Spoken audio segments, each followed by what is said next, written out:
नमस्ते साथियों, एक बार फिर से स्वागत है आपका एक नए वीडियो में। साथियों, बीकानेर जिले के लूणकसर तहसील में हम गौशाला में आए हुए हैं। गौशाला का नाम भी हम जानेंगे और साथ ही साथ यहाँ पर जो गौ माताएं हैं उनकी संख्या कितनी है, किस प्रकार से जो देखभाल है, जो संचालन है वो हो रहा है, सब कुछ हम जानेंगे इनसे। हमारे साथ है राम राम जी। राम राम, नमस्कार।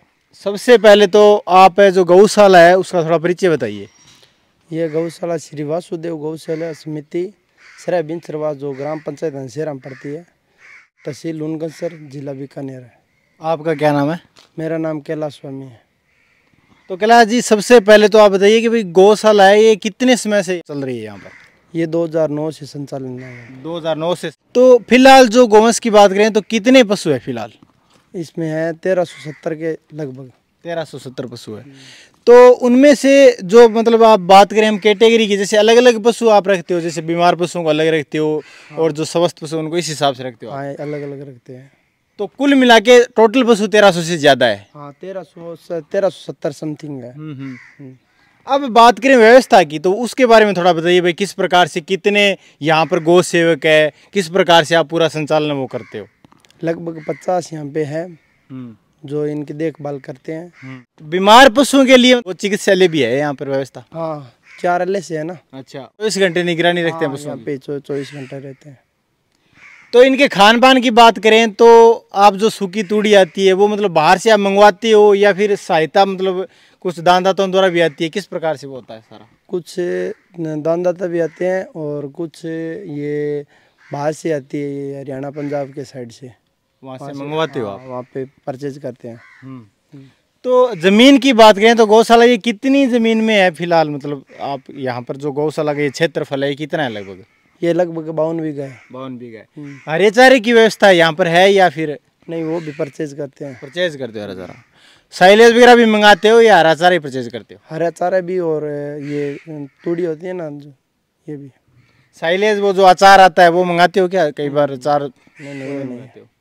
खुले में अगर हम बात करें, क्योंकि बिरानी क्षेत्र भी है लगभग यहाँ पे, तो खुले में भी आप अपने पशुओं को ले जाते हो या यहीं पे सेवा करते हो? नहीं, गवर्नमेंट की गाइडलाइन अनुसार हम बाहर नहीं निकाल सकते और ना ही निकालते हैं। अच्छा, गाइडलाइन के हिसाब से आप पशुओं को अंदर ही रखते हो, तभी मतलब जो अनुदान की राशि है वो स्वीकृत होती है, इसका मतलब यही है।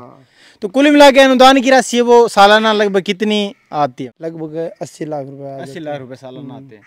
तो खर्चे की बात करें, मैनेजमेंट की बात करें तो उसमें थोड़ा सा आप बताइए भाई, कुल मिला के इतना खर्चा लग जाता है लगभग पूरे पशुओं के लिए? देखो, पूरा तो मेरे पास अभी नहीं है रिकॉर्ड, और आप चाहे तो वहाँ पे लिखा हुआ है आपको, वहाँ पे समरी ऐड कर लेना।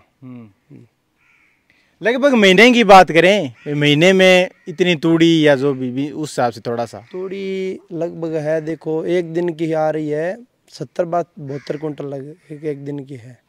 70-72 कुंटल एक दिन में तूड़ी खपत हो रही है? खपत हो रही है। और कम से कम 12-13 कुंटल यहाँ पे जो गांव के अंदर फेरी से वो गाड़ी घूमती है, हाँ, चूगा लेके आते हैं, उनसे यहाँ पे पका के और खिलाते हैं गाँव। यानी आप जो गाड़ी गांव में घूमती है उसमें जो दाना आता है, अनाज आता है, वो पका करके आप पशुओं को खिलाते हो अपनी गाँव माताओं को? तो ये भी काफ़ी बढ़िया चीज़ है, क्योंकि इससे हर घर से कुछ न कुछ आता है, तो उनको भी मतलब एक पुण्य की प्राप्ति होती है और साथ ही गौशाला का संचालन में भी सहयोग होता है। तो अब बात करें तो जो नंदी है यहाँ पे वो भी कितने हैं कुल मिला के सारे? लगभग नंदी है 300 के करीब। 300 के करीब नंदी है। उनकी व्यवस्था अलग से रखते हो या पशुओं के अंदर ही, मतलब गायों के अंदर ही वो भी अलग अलग है? अलग अलग रखते हो।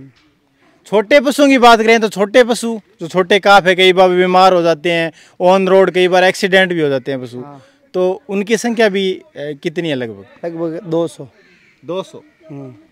तो साथियों, ये जो गौशाला है वासुदेव, यहाँ पे हमने आपको दिखाया पूरा जो गौ माता है, यहाँ पे बीमार गौ माताएं भी है, उनकी सेवा भी अच्छे से हो रही है, और साथ ही साथ जो पशुधन स्वस्थ है उनको भी अलग से रखते हैं, बीमार पशुओं को अलग से रखते हैं। इस प्रकार से पूरा जो संचालन है वो यहाँ पर हो रहा है। तो आपने अपना जो कीमती टाइम दिया इसके लिए बहुत बहुत धन्यवाद आपका। राम राम। राम राम।